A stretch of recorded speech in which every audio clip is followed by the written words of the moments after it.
I know of 2 books, and I don't know how many articles. I'm not in the habit of reading articles very much, but so far as books are concerned, I know about 2 books outside of the work of Freud, where he discusses death wishes and so on, and outside the work of Jung, who has said that he regards his kind of psychotherapy in particular as a task for the second half of life in which a person prepares for death. But by and large, ordinary psychotherapeutic work ignores the subject. Likewise, the whole orientation of medicine to death is one where death is a misfortune. It's not allowed to happen. Doctors don't prepare people to die. When somebody is in a state of terminal cancer, all their friends come around and say, "Cheer up, old boy, you'll be all right in another 2 weeks, and we'll be back and having a beer again, or we'll go out to the country and you'll be back at work. Love to see you in the office once again. This person knows jolly well you're going to disappear within a couple of days." And knows this and feels the strange mockery of his friends' unwillingness to accept this, and therefore a lack of genuine human relationship.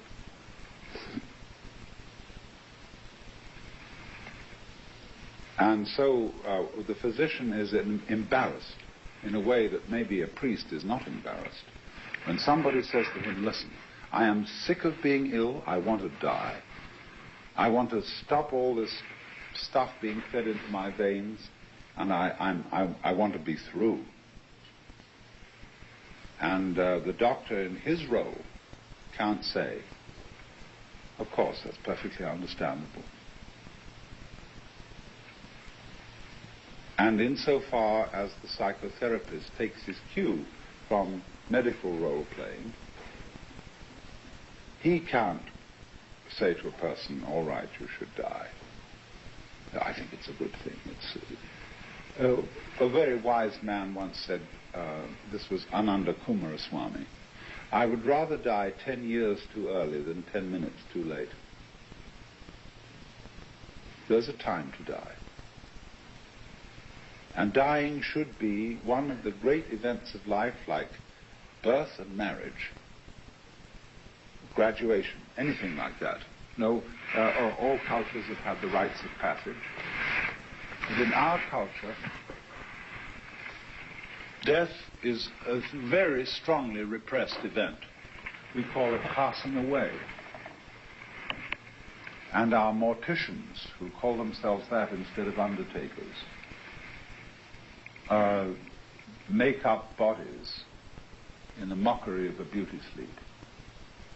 And they have a kind of oily, unctuous, avuncular approach, which is extremely beastly. And they make a huge racket out of the whole thing. You know, the fantasies about Forest Lawn, which is the epitome of all this kind of thing. Henry Miller's one, I was quoting to someone at dinner, where he says, "Swallow a dozen vitamins and throw anything down the hatch. If that doesn't work, see a surgeon. If that doesn't work, get a Hollywood funeral. They're the duckiest, cutest, craziest funerals in the world. You can have your beloved embalmed and sitting on a couch, reading something edifying like the Bhagavad Gita and smoking a cigarette. Cigarette guaranteed not to rot away before the lips and the buttocks. O death, where is thy sting? O grave, where is thy victory?"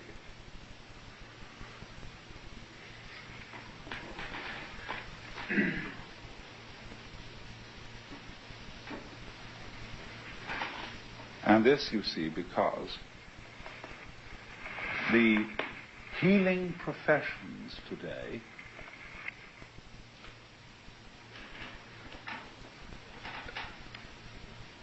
are working on the basis, the metaphysical basis, of that 19th century scientific mythology that this world is nothing but a mechanism.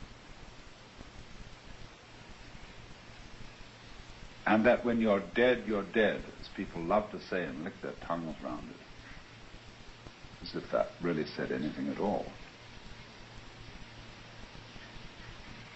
And so what we are reduced to is, on the matters on which we are fundamentally embarrassed, we carefully keep silence. We have no answers about that.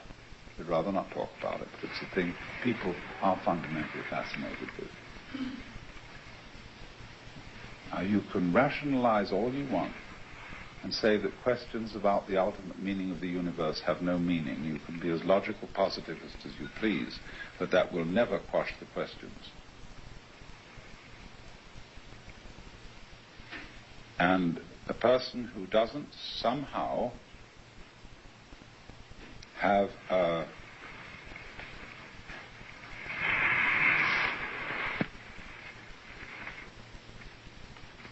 sense of relationship with whatever it is that's eternal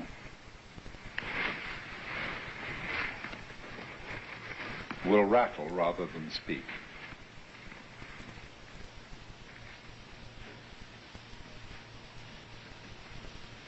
And so I would say to you, talking frankly here tonight, that the most important thing for any kind of psychologist or therapist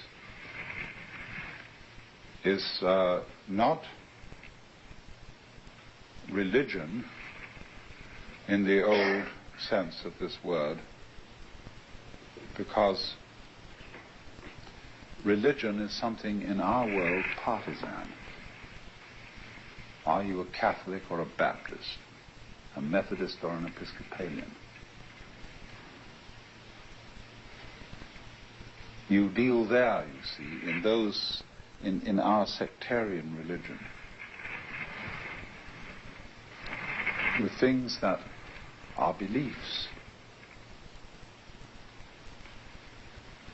and therefore not knowledge. These are expressions of opinions and hopes, but they're not. These religions have no power because they have no knowledge, they have no experience. In fact, they hate experience.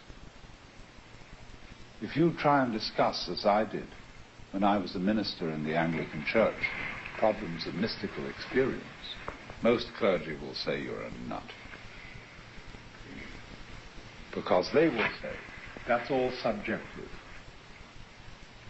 And what matters is, do you adhere to a certain standard of traditional doctrine or behavior? That's objective. That's something we have out there, see? But when it comes to experience, actually knowing something in your bones, they're scared out of their wits. And I said this afternoon, the same thing is true in psychiatry. The psychiatrist is terrified to experience something outside the banalities of ordinary everyday consciousness. And as I said, he clings to that with a peculiar passion. You know, I remember once I was undergoing an LSD experience, and the psychiatrist in attendance, he wasn't a bad fellow at all. I mean, he was a very imaginative man, but he said, what are 5 and 7? What are 9 and 3? You know, could I still negotiate these mathematical trivialities? And these are tests of sanity.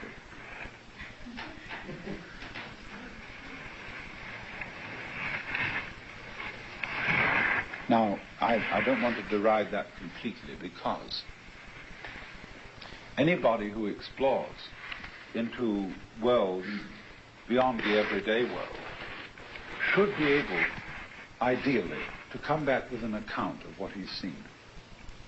I believe very much in being a bridge between worlds and being able to put into intelligible and rational language things that come from experiences beyond the intelligible and rational. That's the task of a poet. A poet is supposed to be a person who says what can't be said. At least he's always approximating to that.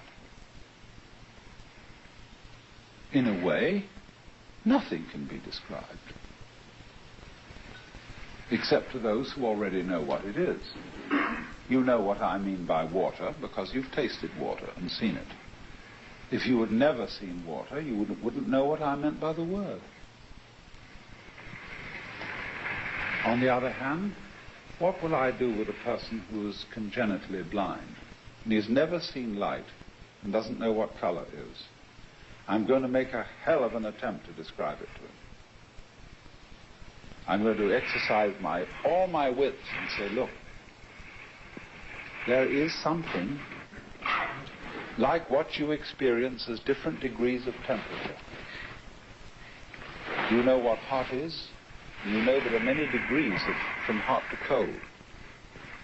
Now there's something else like that.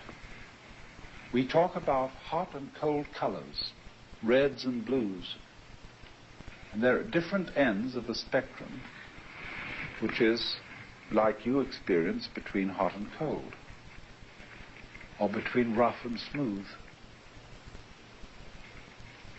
But this thing also is like what you hear in sound. You hear high and low notes, and you can see a whole range of different tones between them. Now there's something else in which these things happen, and it's a sense you don't have, and so I can't tell you directly, but it's like all that, and I can really work on it, give him an idea. But he will,